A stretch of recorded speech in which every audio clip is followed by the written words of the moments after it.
बिस्मिल्लाहिर्रहमानिर्रहीम। अस्सलाम वालेकुम स्टूडेंट।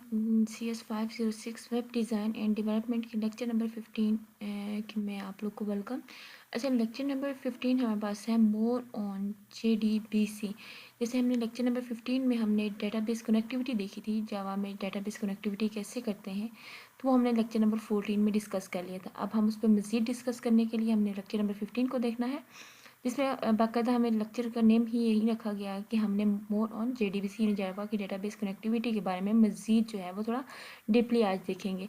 सो हमने लेक्चर नंबर 14 में जो है वो एक क्यूरी के बारे में थोड़ा सा देखा था, लेकिन आज हम यहाँ पर थोड़ा डीपली देखेंगे। सो हम स्टार्ट करते हैं। तो देखिए हमारे पास लिखा हुआ है कि in this handouts we will learn about how to execute DML। DML सबसे पहले अगर हम बात करें DML क्या है हमारे पास, तो डाटा मैनिपुलेशन लैंग्वेज है हमारे पास, जिसमें हमारे पास इंसर्ट की, अपडेट की और डिलीट की क्वेरीज सारी आ जाती है। ये सारे मेथड इसके अंदर यानी JDBC जावा डेटाबेस कनेक्टिविटी की प्रोवाइड करता है। सो हम बात करें, अगर हम इस पर डीपली बात करें, तो हम जब भी क्यूरी का यूज़ करेंगे अपने प्रोग्राम के अंदर, यानी इंसर्ट, अपडेट या डिलीट इस तरह से कुछ करेंगे, तो उसके लिए हमने एक मेथड यूज़ करना है जो मोस्ट इंपॉर्टेंट है, वो ये है एक्सिक्यूट अपडेट। ये वाला मेथड हमने इसको यूज़ करना है। अब इस मेथड की मदद से हम क्या कर सकते हैं कि हम इंसर्ट, अपडेट और डिलीट की स्टेटमेंट को, एसक्यूएल की स्टेटमेंट को यूज़ कर सकते हैं। और इसकी मदद से क्या होगा कि हम इस मेथड को अगर यूज़ करेंगे, तो हमारी डेटाबेस के अंदर हम जो काम करना चाहते हैं तो वो हमारा इजीली हो जाएगा। इसके अलावा देखें हमारे पास लिखा हुआ है एक्सिक्यूट अपडेट की, जो हमने मेथड यूज़ किया उसको करने के क्या फ़ायदे हैं कि जब आप इसको यूज़ करोगे तो आपके पास इंसर्ट, अपडेट, डिलीट की स्टेटमेंट जो है वो उनका जो वर्क है, उनका जो काम है वो हो जाएगा। उसके अलावा ये किसको सपोर्ट करती है, DDL को, यानी डाटा डेफिनेशन लैंग्वेज को भी करती है, जिसमें हमारे पास के ये table, drop table, alert table, ये सारे काम भी हो जाते हैं। यानी DML जो है वो ये क्वेरीज वगैरह जो हैं वो किसको सपोर्ट करती हैं, DDL को भी, डाटा डेफिनेशन लिस्ट को भी करती हैं। तो वेरी सिंपल कि हमने देखे पिछले लेक्चर में जस्ट क्वेरी को देखा था, लेकिन यहाँ पर हम बाकायदा उसको बताएंगे। हमने कोई चीज़ भी एक्सिक्यूट करनी है, कोई चीज़ अपडेट करनी है, कोई चीज़ डिलीट करनी है, तो हम बताएंगे कि डिलीट करें कहाँ से, पर्सन से, और जहाँ पर उसकी ID क्या है, ID भी हम उसको बता देंगे। तो इस चीज़ को हमने देखना है, इस मेथड को हमें फुली यूज़ करना है।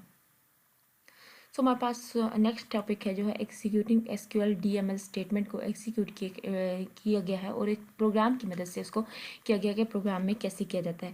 तो आप देखिए सबसे पहले हमने एक पैकेज जो है java.sql का इंपोर्ट किया है, जो करना बहुत ज़रूरी है क्योंकि इस SQL के अंदर आपके तमाम पैकेजेस मौजूद हैं।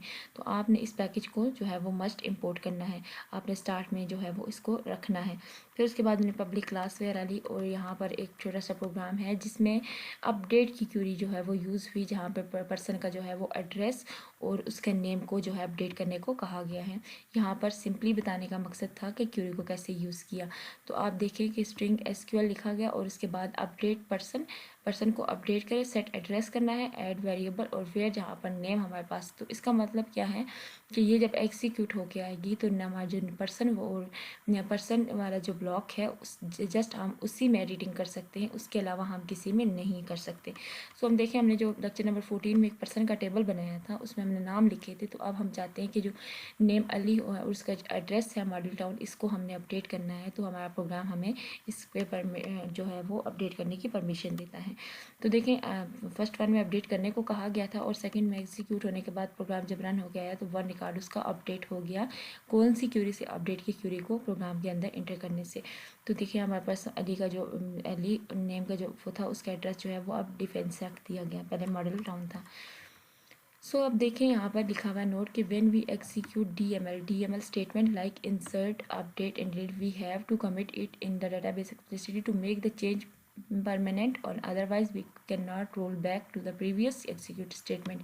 कि हम जब DML की स्टेटमेंट को यूज़ करते हैं तो हम क्या करते हैं, हमने आगे की तरफ जा सकते हैं लेकिन रोल बैक यानी पीछे की तरफ फिर नहीं जा सकते। यानी अगर हमने डिफेंस को चेंज किया तो हम दोबारा गुलबर्ग को नहीं कर सकते जब तक कि हमने न्यू से प्रोग्राम करके उसमें दोबारा सिक्योरिटी को ऐड ना किया, तो हम बैकवर्ड नहीं जा सकते, हमने आगे की तरफ ही जाना है। सो था ये था हमारा छोटा सा प्रोग्राम। फिर हम उसके बाद बात करते हैं get max row and set max row. तो देखें इसी तरह अगर ये टेबल है, हम इसमें जो है वो रो को भी सेट करना चाहते हैं, और रो को एक रो को सेट करना चाहिए, दूसरे को गेट करना चाहते हैं। तो सेट के लिए सेट का मेथड यूज़ करेंगे और गेट के लिए गेट का यूज़ करेंगे, ठीक है। Use for determine the number of rows and result sets में कंटेन कि इसमें आपने क्या करना है कि इसमें आपने जो है वो टोटल रोज़ बतानी होंगी, और अगर आप रोज़ सेट करना चाहते हैं तो उसमें आप सेट उसका मेथड यूज़ कर सकते हैं, और गेट के लिए गेट का जो है वो मेथड यूज़ कर सकते हैं। उसके अलावा हमारे पास है get query time out, set query time out. अब इसमें क्या है, यहाँ तो हमने बता दिया कि कितनी रो हमने हासिल करनी है और कितनी रो हमने सेट करनी है। फिर हम गेट क्यूरी टाइम आउट और सेट क्यूरी, इसमें क्या होगा, इसमें हमारे पास टाइम फिक्स होगा। इसमें अगर हमारे पास तादाद कम या ज़्यादा होगी तो हमारे पास एक्सेप्शन आ जाएगी। लाइक हमने 5 सेकेंड का टाइम सेट किया हुआ है, तो 5 टाइम्स सेकेंड से अगर अबाव हो जाएगा तो हमारे पास क्या हो जाएगी, एक्सेप्शन डिफरेंट टाइप्स की आ जाएंगी। फिर हम बात करते हैं डिफरेंट टाइप्स ऑफ स्टेटमेंट के बारे में कि स्टेटमेंट के हमारे पास कितनी टाइप्स हैं। तो हमारे पास स्टेटमेंट की यहाँ पर 3 टाइप्स है जो मेन और इम्पॉर्टेंट है, जिसमें फर्स्ट वन है स्टेटमेंट, सेकंड वन है प्रीपेयर्ड स्टेटमेंट, और थर्ड वन है कॉलेबल स्टेटमेंट। ठीक है, तीनों स्टेटमेंट इंपॉर्टेंट है। ये जो फर्स्ट वन स्टेटमेंट है ये वेरी सिंपल, ये सिंपल स्टेटमेंट है, ये एसक्यूएल के स्टेटमेंट जो को एग्जीक्यूट करती है सिंपल स्टेटमेंट को, यानी सादा हम कह सकते हैं। और इसको हम ऑलरेडी जो लेक्चर नंबर 14 है उसमें भी हम देख चुके हैं।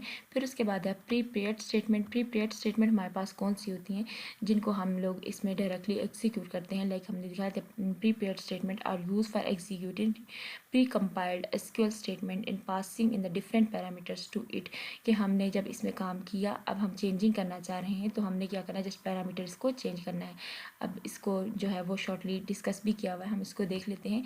फिर उसके बाद है callable statement. These are use for executing store procedure. इसके अंदर जो स्टोर किया था प्रोसीजर उसी को एग्जीक्यूट करता है। लाइक हमें बार बार अपना नया काम जो काम हमने 2-3 बार करना चाहते हैं उसको चेंज करना होगा।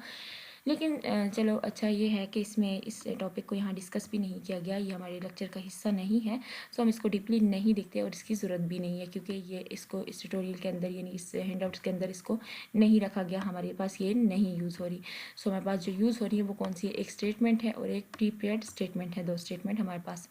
अब हम थोड़ा डीपली बात करते हैं प्रीपेयर्ड स्टेटमेंट के बारे में। तो देखें, सबसे इंपॉर्टेंट जो चीज़ है इसमें क्या, what if we want to execute same query multiple times by only changing parameters, कि अगर हम एक ही क्यूरी को मल्टीपल टाइम चेंज करना चाहते हैं, यानी उसमें चेंजिंग करना चाहते हैं बार बार, तो उसके लिए हमें क्या होगा, हर बार क्यूरी नहीं बल्कि उसके पैरामीटर को चेंज करेंगे तो हमारा काम ऑटोमेटिकली हो जाएगा।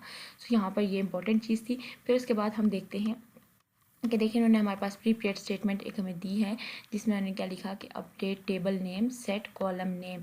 तो देखें कॉलम नेम भी खाली रखा हुआ है और कॉलम जो यहाँ पर आईडी जो थी वो भी खाली रखी गई है। ठीक है, यहाँ पे खाली रखने का मतलब क्या है कि इस पैरामीटर को हम किसी भी वक्त और चेंज कर सकते हैं। तो आपने फर्स्ट में इसी तरह क्वेश्चन मार्क ही नहीं खाली छोड़ देना इसको, और फिर जब हम इसको एंड में बताएंगे तो हम इसको बताएंगे कि हमारे पास नेम ये है और आईडी हमारी ये है, दिस एंड दैट। ठीक है, जिस तरह से हमने इस पर काम करना है।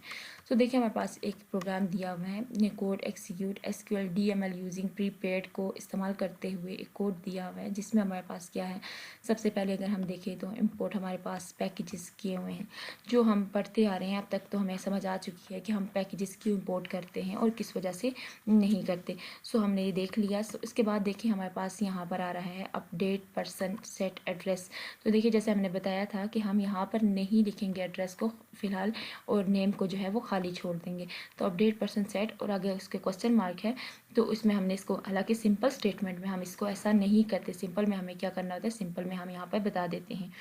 और प्रीपेयर स्टेटमेंट बनाने के बाद जो है उसके बाद हम वैल्यूज़ में पुट करते हैं। हमने स्टेटमेंट बना दी, अब इसके बाद हम इसमें वैल्यूज़ पुट करेंगे, यानी उससे पहले हम इस पर पुट नहीं कर सकते।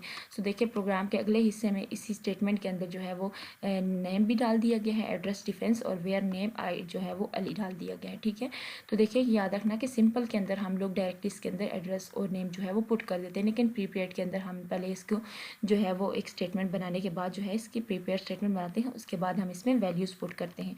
सो तो यहाँ पर अब हमारे पास रिज़ल्ट किस तरह कंपाइल होकर आएगा, रिज़ल्ट हमारा कंपाइल होने के बाद हमें रिज़ल्ट जो शो होगा वो क्या होगा, वो जो एसक्यूएल जो हमने टेबल बनाया था वहाँ पर जो पर्सन का जो है एड्रेस अली और उसका जो डाटा है वो हमारे पास अपडेट होके आ जाएगा।